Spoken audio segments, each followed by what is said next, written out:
পুচকিটাকে স্নান করানো হয়ে যাওয়ার পর খাবারের থালাগুলোকে খুব সুন্দর করে ফুল দিয়ে সাজিয়ে দিয়েছি। তারপর অন্নপ্রাশনের অনুষ্ঠানও শুরু হয়ে গেছিলো। ওইখানটা ভীষণ ভিড় হয়ে যাওয়া আর ভিডিও করা সম্ভব হয়নি। তারপর আমরাও খেতে বসে পড়েছিলাম। খাবারে অনেক রকমের আইটেম ছিল।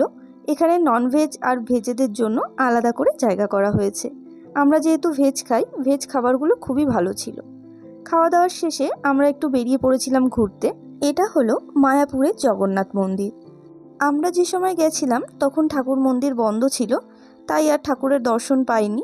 আশপাশটাই একটু ঘুরে দেখছিলাম, খুবই ভালো লাগছিল। আর সামনে যেহেতু দোল ছিল, সেই উপলক্ষে মন্দিরের মধ্যে কিছু প্যান্ডেলও হচ্ছিল, হয়তো কোনো অনুষ্ঠান হবে। আর এদিকে এসে দেখলাম পুষ্পক্রত্তা রয়েছে। মন্দিরের পেছনটাতে বিভিন্ন রকমের ফুল গাছ লাগানো রয়েছে, খুবই সুন্দর লাগছিল দেখতে। ঠাকুরের মন্দিরের পাশে একটা গোলাপের বাগানও ছিল।